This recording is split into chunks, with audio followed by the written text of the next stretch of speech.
Bismillahirrahmanirrahim. Assalamualaikum warahmatullahi wabarakatuh.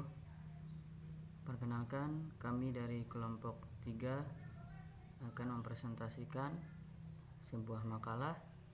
Tapi sebelumnya perkenalkan terlebih dahulu anggota kelompok kami. Yang pertama ada saya sendiri, Ade Kusnawan. Yang kedua ada Ibu Pidiah. Yang ketiga ada Ibu Setia Setianingsih. Yang keempat ada Ibu Farah Alia.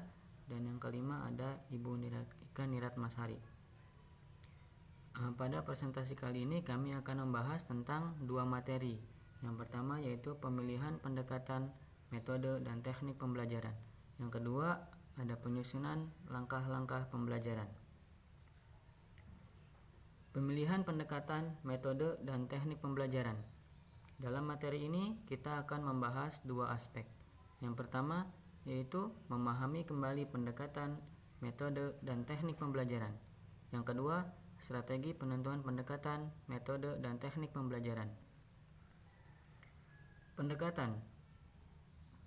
Pendekatan pembelajaran dapat diartikan sebagai titik tolak atau sudut pandang kita terhadap proses pembelajaran yang merujuk pada pandangan tentang terjadinya suatu proses yang sifatnya masih sangat umum.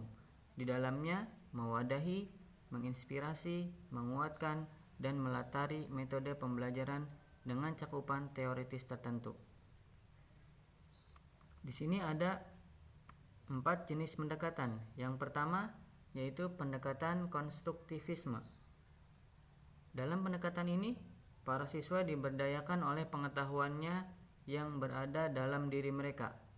Mereka akan berbagi strategi dan penyelesaian, debat dengan siswa lainnya, berpikir secara kritis tentang cara terbaik untuk menyelesaikan masalah.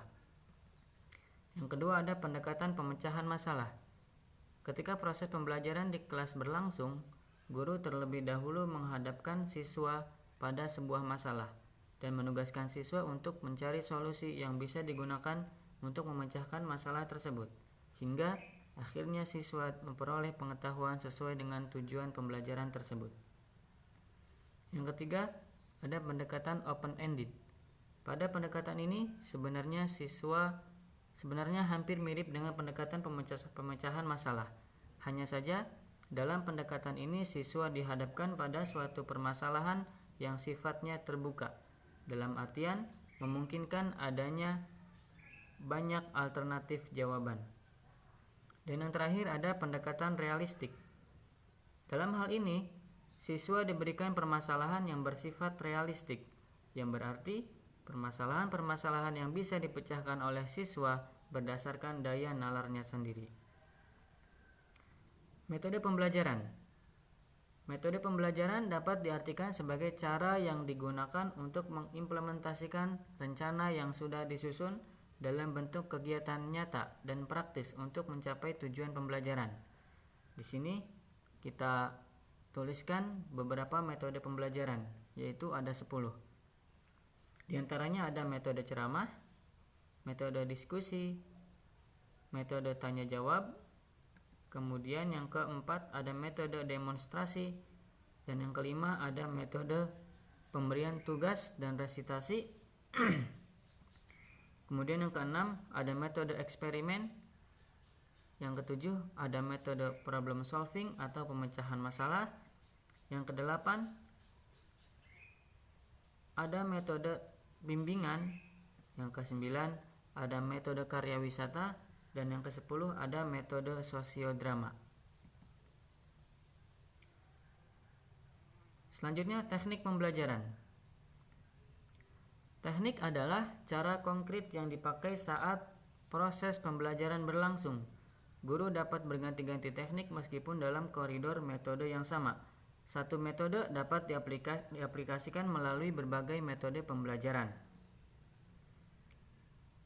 Yang pertama ada teknik pembelajaran berpikir, berpasangan, berbagi, yaitu siswa diberi pertanyaan untuk dipikir sendiri kurang lebih 5 menit, kemudian diminta untuk mendiskusikan dengan teman sebelahnya.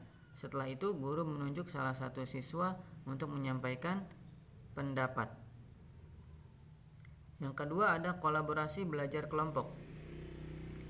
Kelompok dibentuk ketua dan penulis. Setelah itu diberi tugas untuk dibahas. Tugas ini berupa pekerjaan rumah, hasilnya dibuat berupa makalah atau catatan singkat.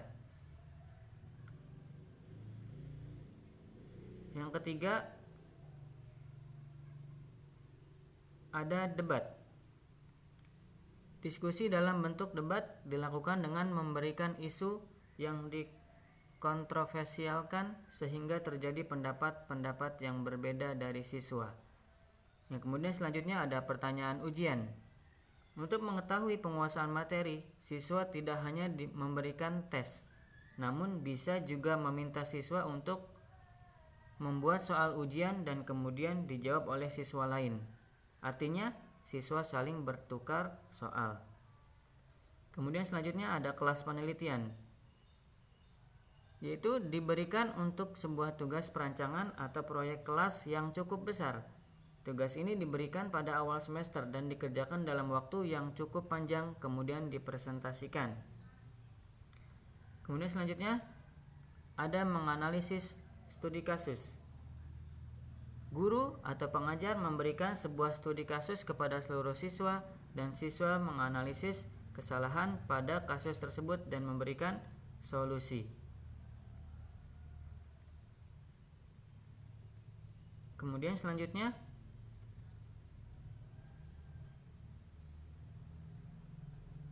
penyusunan langkah-langkah pembelajaran.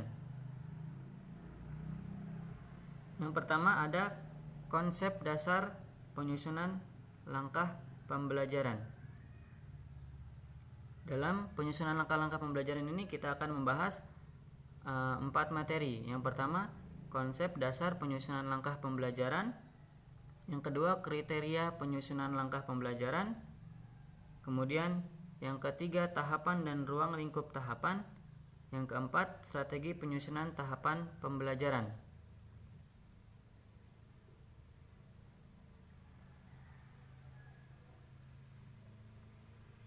Konsep dasar penyusunan langkah pembelajaran. Langkah-langkahnya. Yang pertama, merumuskan tujuan khusus. Yang kedua, menentukan kegiatan belajar mengajar. Yang ketiga, memilih pengalaman belajar. Yang keempat, memilih bahan dan alat. Yang kelima, ketersediaan fasilitas fisik. Dan yang keenam, evaluasi dan pengembangan. Kriteria penyusunan langkah pembelajaran.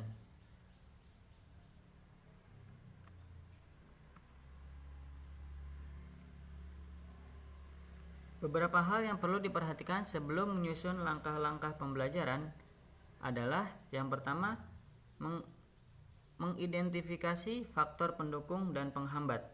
Yang kedua, ketersediaan sumber belajar. Yang ketiga, merumuskan tujuan pembelajaran yang akan dicapai. Yang keempat, memilih dan menetapkan isi atau muatan. Yang kelima, merencanakan dan memperkirakan kebutuhan waktu yang sesuai.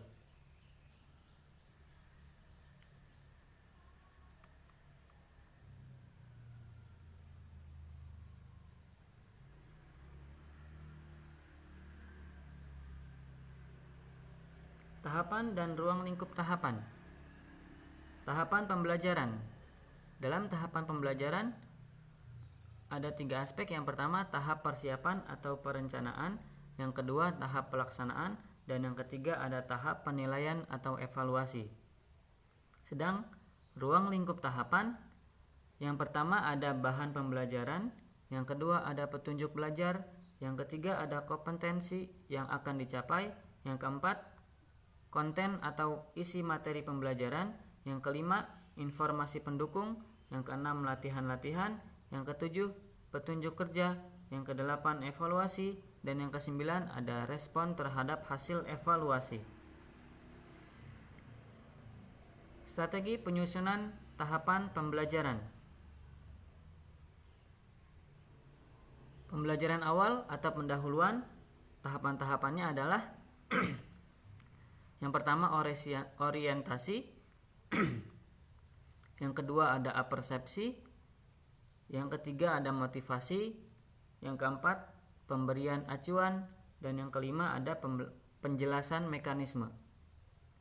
Kemudian tahapan pembelajaran inti ada 3 tahapan. Yang pertama eksplorasi, yang kedua elaborasi, yang ketiga konfirmasi.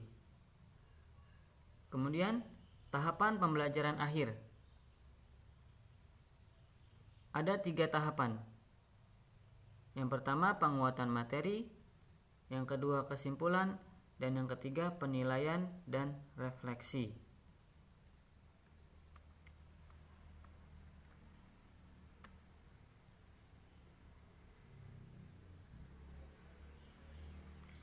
Baiklah, mungkin hanya itu yang dapat kami presentasikan. Mudah-mudahan bisa bermanfaat untuk kita semua, khususnya bagi kami yang mempresentasikan makalah ini.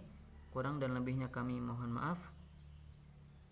Wassalamualaikum warahmatullahi wabarakatuh.